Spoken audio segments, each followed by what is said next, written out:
İlham gelirse Yasin kalem yolanır. O kirve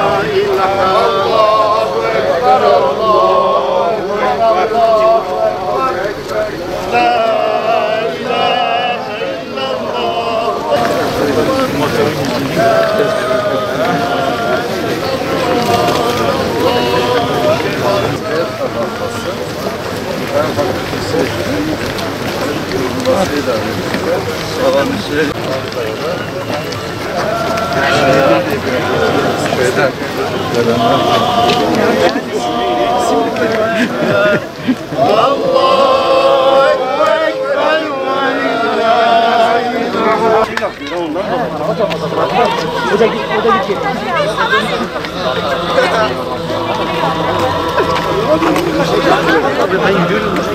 Ben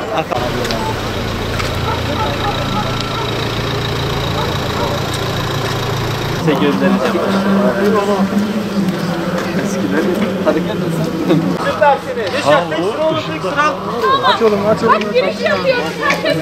Arkadaşlar zor olanlar bayrakla yer değiştirebilir. Hayır hayır hocam. Evet, tekrar düzeltelim.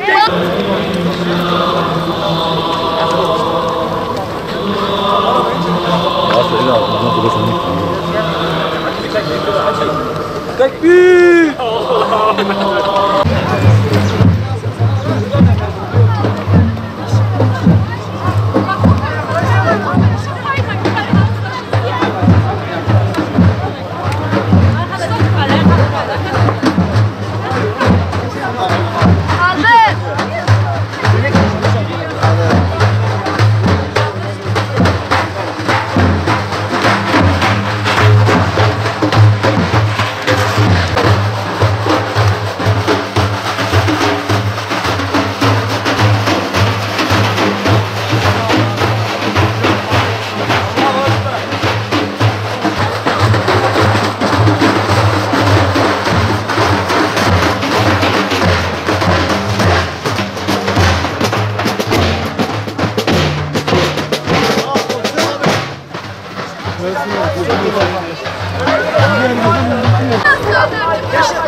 إلهي وابعثه مقاما محمودا الذي وعده.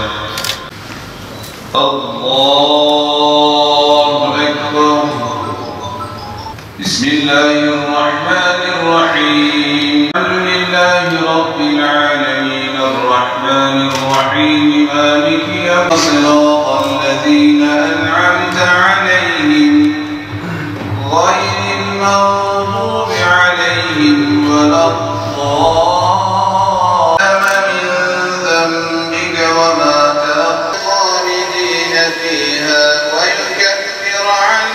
سيئاتهم والمشركين والمشركات الظانين بالله ظن السوء فغضب الله عليهم ولعنهم وأعد لهم جهنم.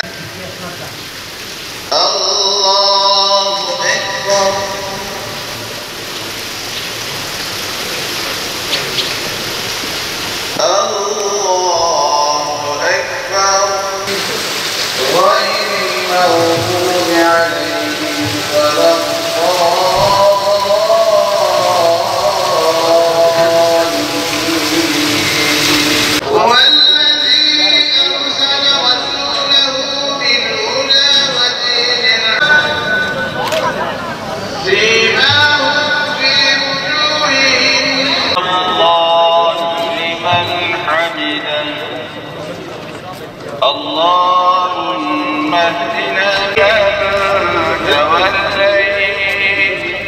وبارك لنا فيما أعطيت وقنا تقبل منا واشف مرضانا وارحم موتانا الله على كل شيء قدير.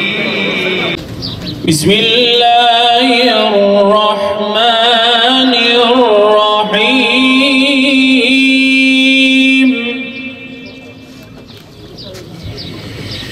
إذا جاء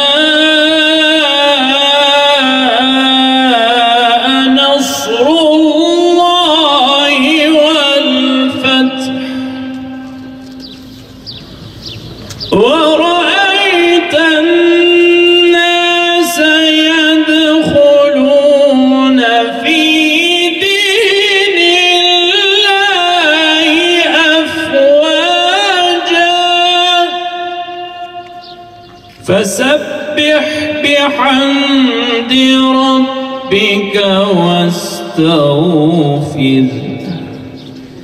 إنه كان توابا. صدق الله العظيم. Sahabelerin teneffüs ettiği bir memlekete yaşama imkanı veren Rabbimize sonsuz hamdü senalar olsun.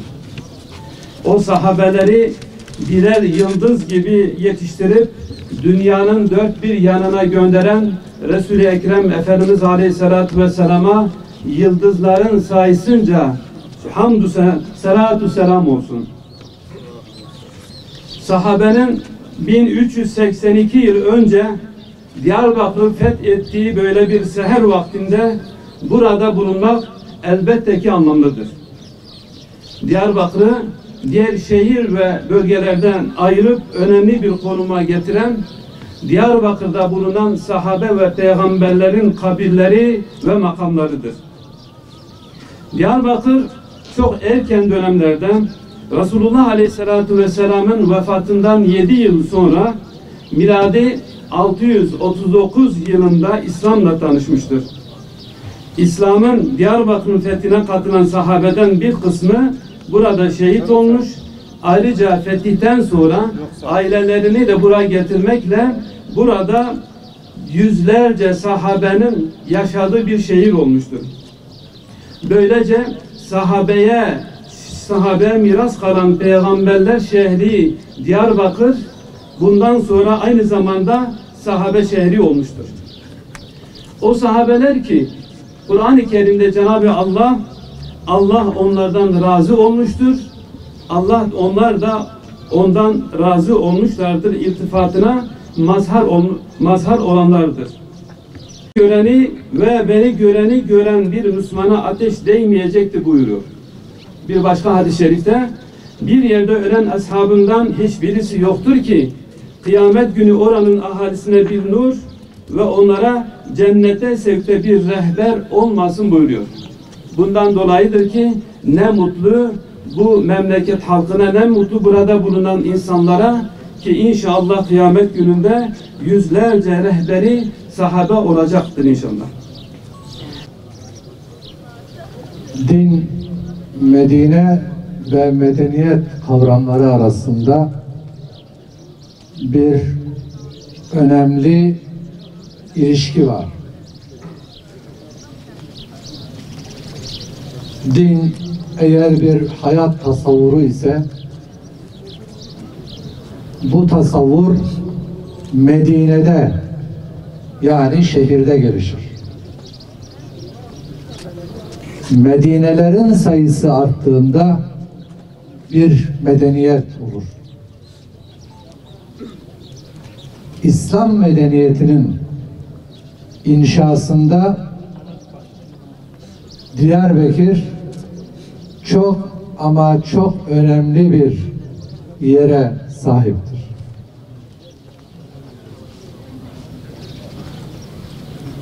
Mekke'nin, Medine'nin, Kudüs'ün, Şam'ın kardeşidir. Şimdi 1382 sene önce Hulefai Raşidin döneminde, Hazreti Ömer döneminde bu şehir İslam medeniyeti ile tanışır. Bu tasavvur bu şehre kendi damgasını vurur. İnsanlığın ve evrensel anlamda etkili ve belirleyici olan yönetim kodlarını belirleyen Batı medeniyetinin Diyarbakır'dan öğreneceği çok şey vardır. Çok şey vardır. Çünkü 1382 senedir bu şehirde farklı dinler, inançlar, kültürler, etnik yapılar barış içerisinde bir arada çoğulcu bir toplum modeli inşa etmiştir. Bu İslam medeniyet tasavvurunun bizatihi kendisidir. İnsanlığın örnek alması gereken bir tarihi tecrübe vardır burada. Barışın kalbidir Diyarbakır. Huzurun kalbidir. Farklılıkların birlikte barış içerisinde yaşayabildiği bir yerdir. Bunun izleri bu şehirde hala vardır. Bizim en çok Diyarbakırlılar olarak bu şehrin değerlerine sahip çıkmamız lazım. Amin. Euzubillahimineşşeytanirracim. Bismillahirrahmanirrahim. Elhamdülillahi Rabbil alemin. Vessalatu vesselamu ala Resulina Muhammedin ve ala alihi ve sahbihi ecma'in. Ve tub aleyna ya Mevlana inneke entet tevvabur rahim. Ve gfir lana zunubena bifadlike ve cudike ve keremike ya ekremel ekremin ve ya erhamer rahimin. Allahümme ya gıyâfen müstevîsîn. Eğithna tevekkelna aleyke ya Rabbel alemin. Ve nufevvidu emrina ilallah. İnnallâhe basîrun bil ibad. Ve la havle ve la kuvvete illa billahil aliyyil azîm. Allahümme salli ala seyyidina Muhammedin. Rabbi gençlerimiz, bayanlarımız, halkımız, güzel insanlarımız, sen dualarımızı kabul edesin diye, sen Resulullah Aleyhisselatü Vesselam'ın ruhunu şad edesin diye, sen sahabe-i kiramın ruhunu şad edesin diye, onların makamlarını âli edesin diye, bizi onlara layık edesin diye, bize emanet olarak bırakmış oldukları milli manevi değerlerimize sımsıkı sarılalım diye dua ve niyaz niyetiyle binlerce hatmi şerifler okudular. Sen onları kabul eyle ya Rabbi. Hasıl olan ve selleme, onun arkadaşlarının metfun bulunduğu bu meşhetten, senin ilmin sayısınca, mahlukatının adedi sayısınca, nihayetsiz sayıda Resulullah Efendimiz'e salat ve selam ederiz. Ruhu Nebi'yi haberdar eyle ya Rabbi. Bizlerden hoşnut eyle ya Rabbi. Onun ahlakıyla ahlaklanmayı nasip eyle.